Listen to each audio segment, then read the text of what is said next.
We're glad you could be with us for another episode of Kentucky Farm Bureau's Bluegrass and Backroads. Today we're going to visit a young artist that twists and turns his creations in coffee houses and restaurants, wherever he goes. Then we'll visit a young Kentucky farm family that thinks a farmer's life is the only life for them. And we'll pay a visit to a blacksmith whose art is hot off the forge. So stay with us today as we cover all of these fascinating stories and more on Kentucky Farm Bureau's Bluegrass and Backroads.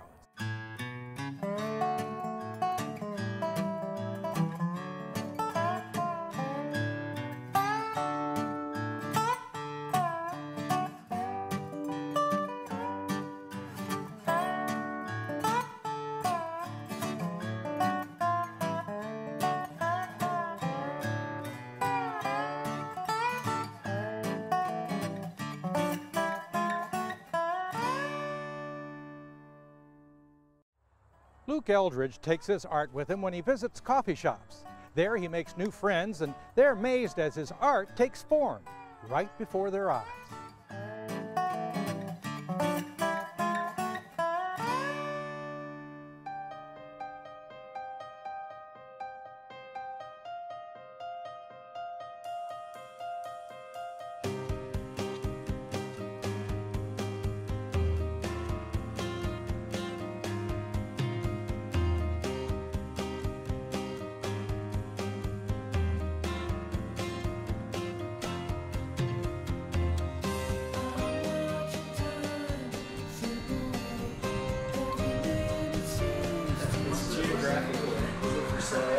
It sure is, man. How much?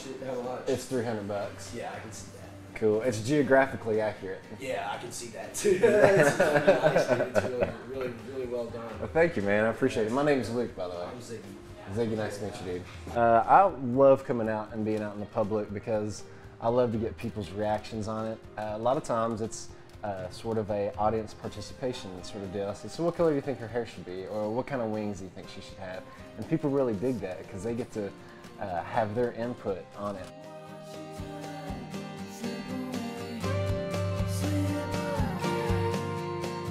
Well, I do have a studio, and it's basically just a little metal case. All my wires, the benefit of working with wires, it's not messy. I can go pretty much anywhere. Like, we're here at Common Grounds. It's a great place to go. Good atmosphere, great people, and it also gets people aware of art in the community. I like to kind of bring that to the forefront.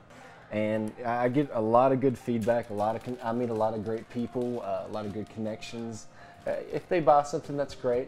If they don't, you know, and I just get, you know, just the stunning compliment about, I've never seen anything like that before, you're so talented. I mean, spiritually, that, you know, is as uplifting as anything else. So that's sort of why I do it. I got started making wire completely by accident. I had a really cool high school art teacher. I've always had art in my background. Started off drawing and sketching and doing clay and pottery and just anything I can get my hands on, any medium. And my high school art teacher one day threw 30 pounds of aluminum wire in front of me and said, make something out of it. And that was the beginning of it. As soon as I touched it, I felt a natural aptitude, and it just felt like I'd been doing it forever. And the last 15 years has just been refining and honing it and adding different metals and doing different subject matter. Well, it's you know, working with wire sculpture, it's definitely a little more taxing on the hands. You have to build up calluses. Think of a guitar player, you know, constantly, you know, using their fingers to grab frets and everything. When I first started doing it, I couldn't do it more than maybe 20 or 30 minutes at a time without taking a break. And over the years, I've just developed hand strength, and now I can pretty much do it indefinitely. I'm not gonna lie, around Christmas time, it gets a little tender because I'm just doing sculpture after sculpture, but it's definitely a labor of love. These are my trusty needle nose pliers. I probably go through about 3 or 4 of these a year. Whether I just break it or they wear, the cutting edge gets kind of dull. But aside from that, there's no stencil or frame or jig, or it's all hand done. It's with the exception of just needle nose pliers, that's the only thing that I use. A lot of my art is figurative. with some animal impressions in it. I've got dragons, females with wings, males with wings, or angels, fairies. I think it's more on the whimsical side. I want to do something that makes people happy, or that when they look at it just kind of takes their mind off things for a while and sends them to another place.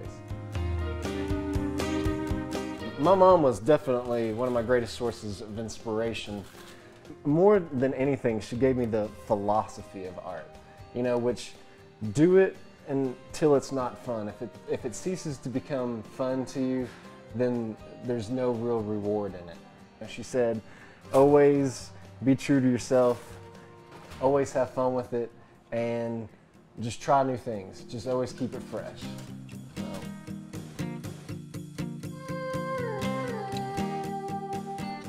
The way I market my artwork is basically like a grassroots operation, word of mouth. I have a website, I do online sales, I do shows, festivals here locally and throughout the Southeast. I have galleries that represent my work and have been representing my work for about the last 10 years. Actually, the first sculpture I sold went all the way across coast to the San Francisco.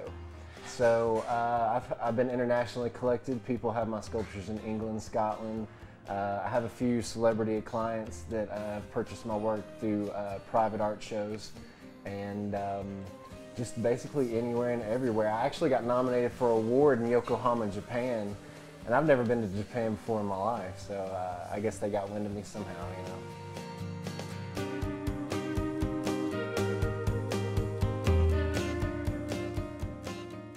I do art all day long wherever I'm at. So in the morning it's a coffee shop. In the afternoon it may be a bakery or a deli or a restaurant. And in the evening it'll be either on my front porch or out with friends. My friends always, you know, say I have my traveling studio, which is the metal case. If they ever see me and I don't have that, they're like, what's wrong, Luke? Is anything, you know, because they just think I'm surgically attached to that case, basically. So it's just, I just try to be, I love it so much, it doesn't seem like work to me, it's just part of my life.